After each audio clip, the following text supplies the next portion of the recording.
They watched us from the dark side of the moon. It began with a whisper in the static. Late one night, Dr. Eliza Warren sat alone in the observatory at the edge of the Nevada desert, her eyes glued to the blinking screen. The radio telescope hummed softly, a sound she had grown to love over years of late-night vigils. She was tracing patterns from the far reaches of space, searching for anything unusual. But tonight, the signal was unusual. Very unusual. It wasn't the first anomaly she had detected, but it was different. The pattern seemed deliberate, almost intelligent. Numbers repeated in sequences that defied random cosmic noise. Eliza's heart raced as she decoded the pulses. She whispered to herself, This is a message. The signal repeated every 6 to 7 minutes. Every time it came through, she recorded the sequences, translating them into shapes, then sounds, then something that almost resembled language. Her colleague, Dr. Marcus Lee, didn't believe her at first. Eliza, it's probably interference. Cosmic rays. A satellite glitch, he said, tapping on his tablet with a dismissive smile. But she insisted. They are watching us, she said quietly. Marcus laughed, but she could see the flicker of doubt in his eyes. Over the next few weeks, the observatory team worked tirelessly. The source of the signal was traced to a place that made no sense, the dark side of the moon. Eliza stared at the coordinates on the screen, her hand hovering over the keyboard. How is that even possible? She whispered. Nothing lives there. But then, the images began to arrive. At first, faint outlines, shadows moving across craters. Then clearer shapes, structures that looked deliberately constructed, geometrical, impossibly alien. The moon, it seemed, was not the empty rock they had believed it to be. At night, she would dream of the watchers. Faces? Or machines? She couldn't tell. But there was a feeling, deep and insistent, that they were observing humanity, not for destruction, not for communication, but for something else entirely. When the government caught wind of the discovery, they moved quickly. Security officers arrived at the observatory with a cold efficiency that unsettled the team. Phones were confiscated, computers seized. The world outside remained unaware, but inside, the tension grew. Eliza realized that the watchers were not only on the moon, they were influencing the people who sought to reveal their presence. The first encounter happened not with humans, but with signals. Eliza and Marcus deciphered a transmission so complex it seemed to anticipate their thoughts, their fears, their questions before they had even formed them. They know we're here, Marcus said, pale and shaking. They're waiting. Eliza nodded, a chill running down her spine. She could see it now. The moon had been a sentinel, a silent observer of Earth for centuries. And the question that haunted her every waking moment was simple and terrifying. Why had they waited so long to reveal themselves? Weeks passed since the first unusual signal, and Eliza Warren could not shake the feeling that time itself had slowed around her. Every glance at the moon brought unease. She knew, somehow, that something watched from the shadows of craters and ridges. Using advanced imaging from satellites, the observatory team detected geometric anomalies along the moon's far side. At first, they seemed like natural formations, mere shadows and ridges, but enhanced imagery revealed patterns too precise, angles too sharp to be random. Towers, walls, and spiraling structures rose from the surface, reflecting no sunlight yet casting subtle shadows visible in the infrared spectrum. Marcus Lee stared at the images for hours. This is incredible. It's almost architectural, he whispered, not wanting to speak too loudly, as if saying the words aloud might summon unseen eyes. Who built this? Eliza didn't answer immediately. Her mind was elsewhere, tracing the countless possibilities. Not who, she finally said. When? These structures aren't human. And they've been here a very long time, longer than any civilization on Earth. The government, always lurking at the edges of scientific discovery, intervened in full force. Military personnel arrived under the guise of national security, bringing black-clad men and armored vehicles to the observatory. Research was seized, data encrypted, and access strictly controlled. Eliza and Marcus were allowed to continue, but only under supervision. Every day, a sense of dread grew. Someone, or something, wanted the moon's secrets to remain hidden. Then the movement began. Late one night, as Eliza watched the live satellite feeds, shadows shifted unnaturally across a massive lunar tower. It was subtle at first, a line of darkness moving against the lighter gray surface, but then the shapes multiplied, stretching and rotating in impossible ways.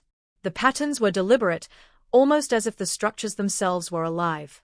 Eliza's hands shook. "Marcus, look at this." They are changing shape.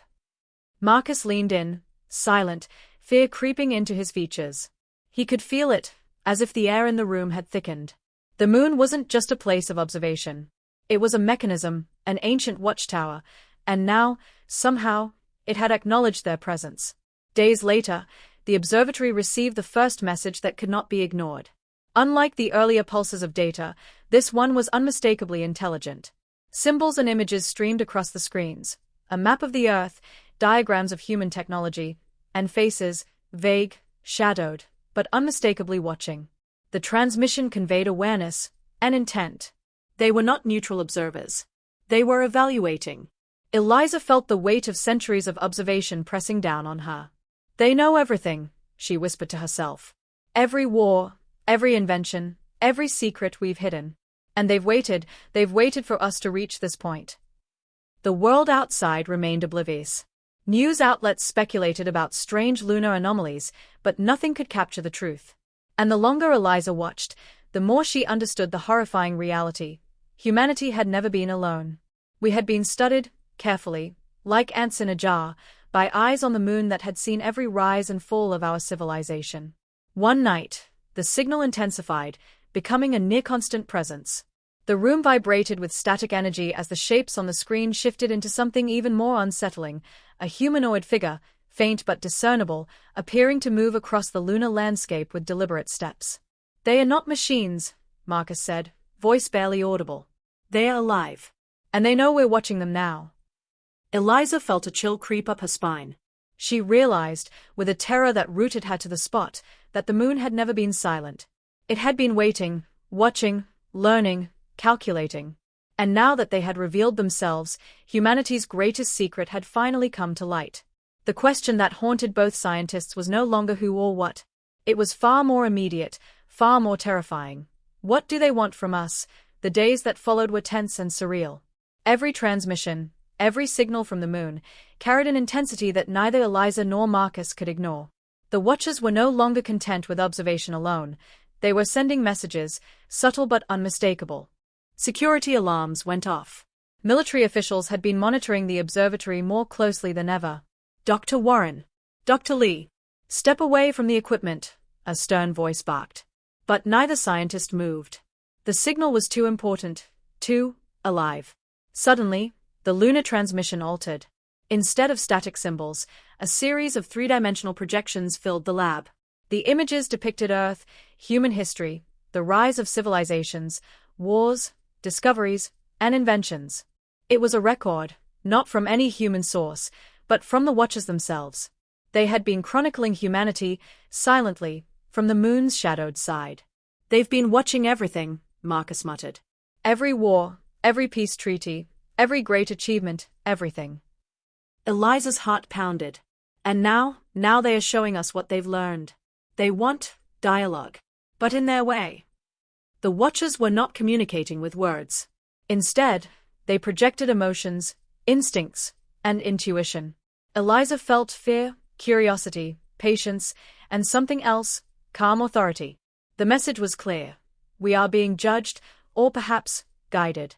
The first human response was tentative. Using the observatory's advanced transmitter, Eliza and Marcus attempted to send patterns back, simple geometric shapes at first, then sequences designed to express intent and awareness. Hours passed. Days. And finally, the moon responded. A ripple of light spread across the structures visible on the far side, forming shapes that seemed to bow, nod, or mirror the scientists' attempts. It was the first acknowledgement of human thought. Humanity had taken its first step into contact with beings far older and more advanced than themselves. But not everyone welcomed the revelation. Governments panicked. News of the moon's anomalies leaked, sparking global fear and speculation. Military forces mobilized satellites, weapons systems, and surveillance equipment, trying to prepare for a threat that might not even exist. Eliza, however, felt something different. Standing in the quiet of the observatory, she whispered, "They are not here to destroy us, not yet. They are waiting, observing, and judging. But why? What do they want us to learn?" Marcus looked out the window at the glowing horizon. Maybe they are not just watching us. Maybe they are waiting to see if we can watch ourselves. That night, the signal intensified again. The lunar structures seemed to glow with a soft, inner light, and the faint outline of the watchers became clearer, tall, elegant forms that defied complete human understanding. They were neither machines nor exactly biological, yet they exuded life and consciousness. Eliza realized, with a growing sense of awe and fear, that humanity was no longer the observer. For the first time in history, humans were being observed as subjects. And from the dark side of the moon, the watchers waited for the answer to a question humanity had never been asked. Are we ready to be seen? The world outside the observatory had begun to stir. Rumors of strange activity on the moon's far side leaked into the media, sparking panic, curiosity, and disbelief. Conspiracy theorists claimed the government was hiding an alien invasion. Others speculated it was a secret lunar base built by a forgotten civilization. But no one knew the truth, not yet. Eliza and Marcus worked in isolation, under the strict supervision of government agents, who monitored every experiment, every decoding attempt. Despite this, the signal continued to intensify. At times, it felt as if the moon itself was alive, shifting subtly, reacting to every action taken by humans. One evening, as Eliza stared at the live feed of the moon, she noticed movement across the lunar horizon. Shadows stretched unnaturally, forming patterns that resembled stairs, bridges, and towers. Then, a figure, tall, graceful, and impossibly smooth, appeared. It moved with purpose, yet its steps made no sound in the vast emptiness. "They're walking," Eliza whispered. Her voice trembled. "Not machines, alive. They are alive." Marcus leaned over her shoulder, eyes wide. "It's like they are waiting for us, testing us." Outside the lab, tensions rose globally. Nations debated whether to send probes, orbiters, or even manned missions to investigate the moon. Some prepared weapons, fearing a potential threat. Others demanded diplomacy, insisting that contact could usher in unprecedented knowledge. Back at the observatory, Eliza realized the watchers were not only observing humanity, they were observing how humanity responded to them. Each decision, each expression of fear or curiosity, was being recorded. Every emotion, every reaction, was part of the evaluation. Then came the first visible manifestation on Earth. Across multiple observatories worldwide, astronomers reported a strange glow emanating from the moon's far side. It pulsed rhythmically, as if breathing, casting subtle shadows that shifted with purpose. People saw it as a sign, a warning, or even a miracle. Governments scrambled to explain it, but the phenomenon defied every known law of physics. Eliza felt a strange connection to the signal. It was as if the watchers were trying to communicate directly with her, not through symbols or pulses, but through something deeper, an awareness that bypassed language entirely. She could feel their presence in her mind, a blend of curiosity and ancient patience. "They are showing us themselves," she said softly. "They want us to see, but they also want us to understand." Marcus shook his head. "Or they want us to fear them." Fear is a powerful teacher. As days turned into nights, the intensity of observation grew. The watchers began sending more complex sequences, images of Earth's history, of wars, of environmental destruction, of human achievement. They were showing humanity a mirror, not of who we were, but of what we had done and what we might become. Eliza understood that the moon had always been a sentinel, a silent guardian and judge. And now, humanity's actions were under scrutiny like never before. Every attempt to manipulate, every act of aggression, was being recorded in ways no one could perceive. The global situation grew tense. Military satellites were redirected toward the moon. Nations increased funding for space observation programs, fearing an unseen threat. Yet, despite all the preparation, there was no aggression from the watchers, only observation, only patient study. Late one night, as Eliza lay on a cot in the observatory, she felt an overwhelming thought pass through her mind. "We are not ready." "Not yet. And we may never be." Marcus, sleeping in the corner, murmured in his sleep, "They are waiting for something we don't understand." Eliza stared at the moon's dark silhouette against the starry sky. From its shadowed side, the watchers waited silently, patient and eternal. And humanity, for the first time, realized that we had never been the masters of our own fate. We had only ever been the observed. As the moon's signals grew more intense, the governments of the world scrambled to respond. A coalition of nations secretly assembled a lunar expedition, claiming it was a scientific mission, but in reality, it was a test of humanity's readiness. Satellites and unmanned probes had already captured strange energy patterns and geometric structures that defied known physics.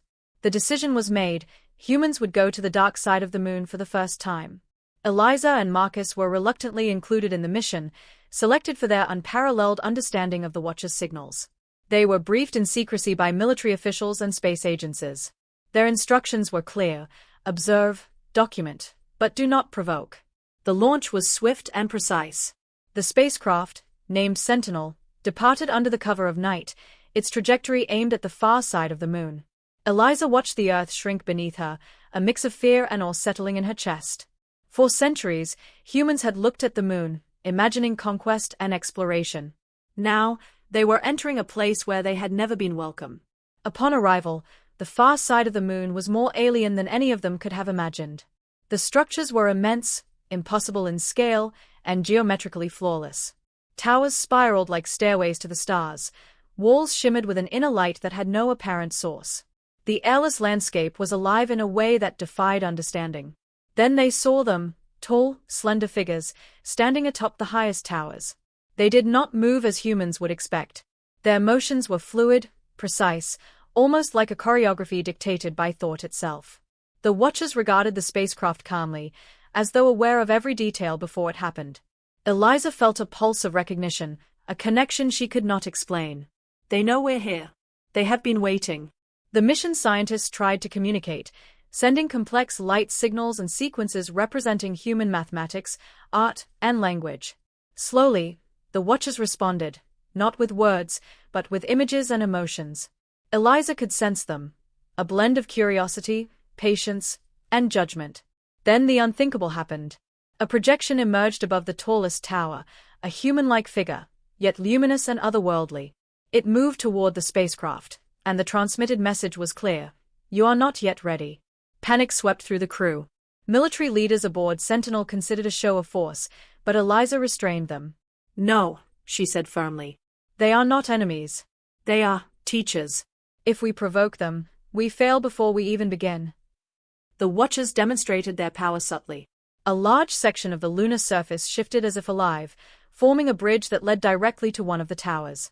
Yet, there was no force compelling them to cross. It was an invitation, not a command. As the humans hesitated, a realization settled over Eliza. The Watchers were not merely observing. They were testing. Every hesitation, every fear, every instinct to dominate or control was being evaluated. Humanity's true nature was under scrutiny. Marcus turned to her, pale and shaken. They are judging us, judging our readiness. But for what? Eliza's thoughts raced. I don't think it's about power, Marcus. I think it's about understanding. They've watched everything we've done. And now, they want to know if we can understand ourselves. The bridge extended further, and the luminous figure stopped, awaiting a response. Humanity had been offered its first choice, to approach with humility or with fear. The Watchers, patient and eternal, waited silently. From the dark side of the moon, the fate of humanity hung in balance, teetering between curiosity, courage, and the mistakes of millennia. The bridge hovered silently, spanning the alien landscape, inviting humanity to step forward. Eliza felt the weight of the moment pressing down on her. This was more than exploration, it was a reckoning. Every instinct, every fear, every hesitation was under scrutiny. Marcus, she whispered, we have to move carefully. They are watching how we act, not just what we do. Marcus nodded, but the tension was written on his face. Military officials aboard Sentinel argued for caution. We don't know their intent, one of them said sharply. If this is a trap, we could destroy ourselves. Eliza's voice was firm. If we retreat out of fear, we've already failed. We have to show them that we can act with respect and understanding. One by one, the crew stepped onto the bridge. The sensation was uncanny, solid yet weightless, familiar yet otherworldly. As they walked, Eliza felt a pulse of awareness wash over her, almost as if the bridge itself was reading her thoughts. She realized the Watchers were not merely observing, they were interacting. They were testing our ability to comprehend, to empathize, to choose wisely. At the far end, the luminous figure waited. Its form was humanoid, but its features were softened, almost fluid. Its eyes, or the closest approximation, glimmered with a deep, unspoken knowledge. Eliza stepped forward, extending her hand in a gesture of acknowledgement rather than aggression. The figure responded. A wave of energy passed through Eliza's mind, conveying thought, memory, and understanding. She saw visions of humanity's triumphs and failures, wars fought over pride, acts of compassion, the fragile beauty of life. The Watchers had seen everything, and they had understood humanity better than humanity understood itself. Then came the test. The figure projected multiple scenarios into Eliza's mind. In each one, humanity faced choices: to conquer or to cooperate, to destroy or to protect, to fear or to embrace knowledge. Each decision produced a ripple, a reflection in the Watcher's consciousness. Eliza realized the truth. This was not a test of strength or intelligence. It was a test of character. The Watchers wanted to know if humanity was capable of understanding responsibility, empathy, and restraint. They were holding a mirror up to the human soul. Marcus, watching her reactions, whispered, "It's terrifying. They are showing us ourselves." "Yes," Eliza replied. "And we have to choose wisely. Every instinct we have is being judged. Every thought, every reaction, it matters." Hours, or perhaps moments, time seemed meaningless, passed. The crew responded as best they could, showing curiosity, humility, and respect. They resisted fear, controlled impulses, and attempted to communicate through thought, emotion, and intuition rather than words or technology. Finally, the figure raised a hand in what could only be interpreted as acknowledgement. A deep resonance filled the air, vibrating not through sound but through understanding. The bridge shimmered, and for the first time, Eliza felt a sense of approval. "They are satisfied," she whispered, tears welling in her eyes. "Not because we are perfect, but because we are capable of choosing differently." The Watchers did not speak, did not gesture further. Their message was clear: humanity had passed the first stage of observation. But the encounter left an indelible mark. Every crew member aboard Sentinel knew they had glimpsed something far beyond comprehension, a consciousness older and wiser than humanity itself. As they prepared to return to Earth, Eliza felt a subtle shift in the lunar landscape. The towers and bridges began to fade, retreating into shadows. The Watchers were gone, but their presence lingered, a quiet reminder that someone had been observing humanity all along. And now, humanity had been observed and tested. On the journey home, Marcus turned to Eliza. "Do you think they'll come back?" Eliza looked out at the dark side of the moon, silent and vast. "They are always there, watching, waiting. And when we're ready, they'll return." The Earth grew larger in the viewport. Humanity's first test was over, but the knowledge remained. The Watchers had always been there, and they had judged us, not with anger, but with patience, with understanding, and with expectation. The journey back to Earth was silent. The crew of Sentinel remained deep in thought, processing what they had witnessed. Each member carried the weight of knowledge that could change humanity forever. The moon, once a distant celestial body, was now a place of consciousness and judgment. Eliza stared at the receding lunar surface, feeling a strange connection to it, as though a part of her mind still lingered there, intertwined with the Watcher's presence. "They are patient," she said softly. "They've watched for centuries, and yet they've given us this opportunity." Marcus, exhausted and pale, nodded. "They didn't communicate with words. They didn't need to. And maybe that's the point. Humanity isn't ready for words. We're ready for understanding." Back on Earth, the global response was chaotic. News of the mission leaked despite strict secrecy. Governments scrambled to verify the claims. Religious leaders, scientists, politicians, and civilians all reacted differently, some with awe, some with fear, others with disbelief. The world was forced to confront the possibility that humanity had never been alone, and that someone far older, far wiser, had been silently observing every step we took. Eliza and Marcus were called to international conferences, appearing before leaders and the public to recount what they had seen. They explained the signals, the structures, the luminous figures, but every attempt at description felt inadequate. Words could not capture the Watchers' presence, their intelligence, or the weight of the moral test humanity had passed. In private, Eliza reflected on the implications. The Watchers had shown humanity that strength and technology alone were meaningless. What mattered was choice, responsibility, and the ability to act with understanding. The moon had been a classroom, and Earth the lesson. The watchers, however, did not vanish entirely. Strange energy patterns continued to be detected on the dark side of the moon. Satellites occasionally captured glimpses of structures shifting, moving, as if the moon itself breathed with life. Humanity had been observed, and the observation had not ended.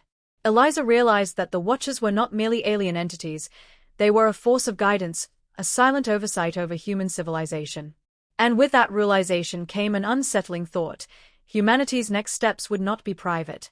Every act, every choice, would be measured in ways unseen, judged not by fear, but by patience and expectation. The world slowly began to change. Some nations embraced collaboration and exploration, focusing on knowledge and preservation rather than dominance. Others fell into fear, preparing for conflicts that may never come. And amid it all, the moon remained silent, a sentinel in the sky, hiding its secrets on the side that no human could see. One night, as Eliza walked alone beneath the stars, she felt it again, the quiet awareness of the watchers. It was not threatening, but insistent. A reminder that humanity was being watched, that our actions carried weight beyond immediate comprehension. "They are still waiting," she whispered. "And one day, they'll come back." Marcus joined her, looking up at the moon. "Do you think humanity will be ready?" Eliza didn't answer immediately. She knew the truth. "Maybe," she said finally. "But only if we learn to see ourselves as they see us, flawed, yes, but capable of choice, of understanding, of growth." The Watchers had given humanity a chance. They had shown what could be learned from observation, patience, and judgment. And as the moon glowed softly in the night sky, Eliza understood that humanity's journey had only just begun. The Watchers were patient, eternal, and ever-present, and the lesson of the dark side of the moon would echo through generations yet to come. Years passed since the Sentinel mission returned to Earth. Humanity had changed in ways both visible and subtle. Global cooperation in science and exploration had increased, though fear and suspicion still lingered in some corners. Governments monitored space more closely, aware now that the moon was not just a satellite, it was a watchtower. Eliza Warren continued her work, traveling to conferences, sharing her research, and quietly advising space agencies. But she knew that no lecture, no report, could convey the truth of what she had experienced. The Watchers were beyond comprehension, beyond judgment in human terms. They were patience incarnate, eternal observers who measured humanity not by weapons or wealth, but by choices and understanding. At night, she often gazed at the moon, especially its dark side. Sometimes, satellites detected faint movements, shadows shifting in impossible geometries, flashes of light that seemed deliberate. Every time, she felt the silent presence of the Watchers, reminding her that humanity was still under observation. One evening, Marcus joined her in the observatory. "Do you think they'll ever contact us again?" he asked, staring at the live feed of the lunar surface. Eliza shook her head slowly. "They don't need to. They've already made themselves known. Their lesson isn't about words or appearances. It's about how we act when no one is watching, or when someone is watching and we choose to rise above fear, greed, or ignorance." Marcus looked down, contemplative. "And if we fail?" Eliza's gaze hardened, yet it carried hope. "Then they will wait. They always wait. Patience is their power. We have time to learn, to grow, to prove that we can be worthy of being seen." Outside, the world continued, unaware of the silent guardians above. Wars still erupted, discoveries were made, civilizations rose and fell, but every act now carried a hidden significance. Humanity had been observed and judged once, and the knowledge lingered like a quiet pulse in the hearts of those who knew the truth. Eliza often thought of the first luminous figure she had seen on the moon, and the bridge that had appeared to welcome humanity. It was more than a structure, it was a symbol of possibility. The Watchers had offered understanding, patience, and expectation. Humanity's future, though uncertain, was no longer entirely in the dark. Standing beneath the starry sky, she whispered into the night, as if the Watchers themselves could hear, "We are learning. We are trying. And one day, we will be ready." The moon remained, silent and watchful, a dark sentinel against the cosmos. Its far side held mysteries beyond comprehension, a quiet kingdom of beings older than human memory, observing, guiding, and waiting. Humanity had been seen, humanity had been tested, and humanity had survived, not through force, but through awareness, humility, and choice. And from the dark side of the moon, the Watchers continued their vigil, eternal and patient, silently shaping the course of a species that was only beginning to understand the weight of being observed.